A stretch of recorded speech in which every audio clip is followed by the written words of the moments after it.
샬롬, 사랑하는 성도님, 성경은 하나님의 말씀이 우리 발의 등이 되고 길에 빛이 된다고 말씀합니다.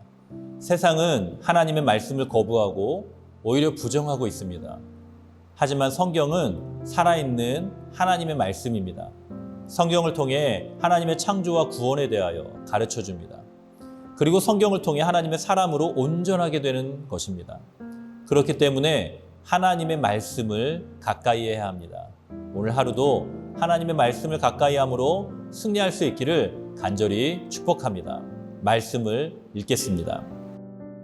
안식일 이튿날 곧 너희가 요제로 곡식단을 가져온 날부터 세워서 7 안식일의 수요를 채우고 7 안식일 이튿날까지 합하여 50일을 계수하여 새 소재를 여호와께 드리되 너희의 처소에서 10분의 2 에바로 만든 떡 2개를 가져다가 흔들지니 이는 고운 가루에 누룩을 넣어서 구운 것이요 이는 첫 요제로 여호와께 드리는 것이며 너희는 또 이 떡과 함께 1년 된 흠없는 어린 양 7마리와 어린 수소 1마리와 숫양 2마리를 드리되 이것들을 그 소제와 그 전제제물과 함께 여호와께 드려서 번제로 삼을지니 이는 화제라 여호와께 향기로운 냄새며 또 수염소 하나로 속죄제를 드리며 1년 된 어린 순양 2마리를 화목제물로 드릴 것이요 제사장은 그 첫 이삭의 떡과 함께 그 2마리 어린 양을 여호와 앞에 흔들어서 요제를 삼을 것이요 이것들은 여호와께 드리는 성물이니 제사장에게 돌릴 것이며 이 날에 너희는 너희 중에 성회를 공포하고 어떤 노동도 하지 말지니 이는 너희가 그 거주하는 각처에서 대대로 지킬 영원한 규례니라. 너희 땅에 곡물을 벨 때에 반 모퉁이까지 다 베지 말며 떨어진 것을 줍지 말고 그것을 가난한 자와 거류민을 위하여 남겨두라. 나는 너희의 하나님 여호와이니라. 오늘의 본문은 어제의 말씀에 이어서 약속의 땅에서 수확한 곡식을 하나님께 바치는 절기에 대한 규례를 말씀하고 있습니다. 하나님은 약속의 땅에서 수확하는 첫 곡물을 하나님께 드릴 것을 말씀하시면서 약속의 땅으로 인도하신 하나님을 가장 우선으로 여기고 예배할 것을 말씀하셨죠.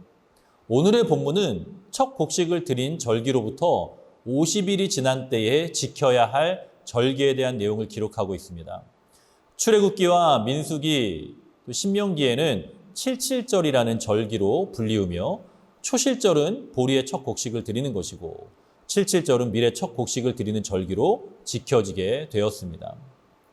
두 번째 거둔 곡식을 바치는 절기의 과정을 보면 더 많은 과정과 더 많은 재물이 필요하다는 것을 알 수 있습니다. 초실절에는 보리의 첫 곡식단을 드리지만 77절에는 유교병 2개와 여러 짐승을 잡아 번제와 속죄제로 드리게 됩니다. 더 나아가 본문의 마지막 절인 22절을 보면 곡식을 거둘 때에 밭 구석구석까지 거두지 말고 떨어진 이삭도 줍지 말라고 말씀합니다. 이러한 말씀은 하나님께서 점점 더 많은 것을 요구하시는 하나님처럼 보일 수 있습니다. 하지만 다시 생각해보면 하나님께서 이스라엘 백성들에게 얼마나 큰 풍요로움을 주시는가를 알 수 있는 것입니다. 첫 곡식을 거둔 후 불과 50일 만에 또 다른 곡식을 거둘 수 있는 것은 하나님의 은혜가 아니면 얻을 수 없는 것입니다. 그리고 두 번째 거둔 곡식을 바치는 절기, 즉 77절은 신약의 오순절로 연결됩니다. 그리고 이날은 예수님이 약속하신 성령님이 임하신 성령 강림 사건이 일어난 날입니다. 여기에서 우리는 중요한 2가지 교훈을 얻을 수 있습니다. 먼저는 하나님은 하나님의 구원을 신실하게 이루어 가신다는 사실입니다. 예수님은 유월절 절기에 십자가에 달려 죽으심으로 우리 죄를 대속하셨습니다. 그리고 오순절 날에 구원하신 예수님의 복음을 전하는 증인이 되도록 성령 강림 사건이 일어난 것입니다. 또한 우리는 이러한 말씀을 통하여 하나님의 놀라운 섭리를 발견하게 됩니다. 구원의 하나님은 출애굽한 이스라엘 백성들에게 절기를 명하시면서 유월절과 77절을 제정하셨죠. 그런데 놀랍게도 유월절에는 십자가 사건, 오순절 날에는 성령 강림 사건이 일어나게 된 것입니다. 이것은 하나님이 역사의 주인이실 뿐만 아니라 구원의 역사를 아주 세밀하게 이루어가고 계신다는 사실을 우리에게 가르쳐 주는 것이죠. 오늘 본문의 내용을 통해 얻을 수 있는 한 가지 중요한 교훈이 더 있습니다. 그것은 하나님은 하나님 사랑과 이웃 사랑을 원하신다는 사실입니다. 하나님은 곡식을 드리는 절기를 통해 하나님의 백성들에게 하나님을 사랑하고 하나님을 높이는 것과 이웃을 사랑하는 일을 교훈하고 있는 것입니다. 오늘의 본문 마지막 절을 다시 한번 보도록 하겠습니다. 너희가 밭에서 난 곡식을 거두어 드릴 때에는 밭 구석구석까지 다 거두어 드리지 말고 또 거두어 드린 다음에 떨어진 이삭을 줍지 말아라. 그 이삭은 가난한 사람들과 나그네 신세인 외국 사람들이 줍게 남겨두어야 한다. 하나님께서 곡식을 바치는 절기는 하나님께서 자기 백성의 것을 빼앗기 위해서 만드신 절기가 아닙니다. 오히려 자기 백성을 사랑하셔서 풍요를 주시는 하나님께 감사하며 하나님께 헌신을 표현하는 중요한 규례가 되는 것입니다. 그런데 하나님은 이 절기를 통해 약한 자들에 대한 하나님의 마음을 가르쳐주고 계신 것입니다.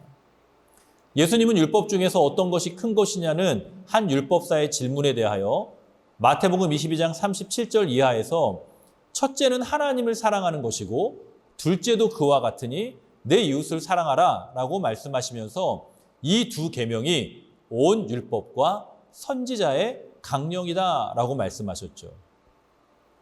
우리가 구약 레위기의 말씀을 통해 율법의 절기의 규례에 대하여 살펴보고 있는데 하나님께서 명하신 것은 하나님을 사랑하는 것과 이웃 사랑에 대한 실천을 이야기하고 있는 것입니다. 성경 잠언은 구제하는 사람은 풍족하게 되며 윤택한 삶을 살게 된다고 말씀합니다. 우리는 우리의 신앙생활에 있어서 하나님 사랑하는 것뿐만 아니라 우리에게 허락하신 이웃을 사랑하는 것을 실천하고 살아가야 하는 것입니다. 사랑하는 성도 여러분, 두 번째 거둔 곡식을 바치는 절기는 하나님께 대한 감사와 헌신을 표현하는 중요한 절기죠. 우리는 이러한 내용을 통해 하나님께서 우리에게 주신 모든 것에 대해 감사하고 그분께 우리의 삶을 온전히 드리는 헌신의 마음을 새롭게 다짐할 수 있어야 합니다. 하나님께서 주신 은혜를 기억하며 하나님께 감사와 찬양과 영광을 돌리는 삶을 살아갈 수 있기를 간절히 소망합니다. 함께 기도하겠습니다. 살아계신 아버지 하나님, 레위기의 말씀을 통하여서 이스라엘 백성들에게 명하신 절기에 대한 규례를 함께 나누고 있습니다. 하나님, 이 절기와 규례에 대한 교훈을 통하여서 우리의 삶에서도 하나님께 감사하며 그 감사를 표현하고 헌신하며 기쁨으로 나아가는 삶의 교훈을 얻게 하여 주시옵소서. 하나님, 율법을 통하여서 하나님을 사랑하는 것과 이웃을 사랑하는 것에 대한 교훈을 나누었습니다. 우리의 삶을 통해, 삶의 예배를 통해 온전히 하나님을 사랑하게 하여 주시고 하나님이 명령하시고 가르쳐 주신 대로 우리의 이웃과 우리에게 맡겨주신 들은 영혼들을 섬기며 사랑하며 복음으로 우리의 손길로 우리의 마음으로 사랑을 실천하는 복된 삶을 살게 하여 주시옵소서. 감사를 드리고 축복하며 예수님의 이름으로 간절히 기도드리옵나이다. 아멘.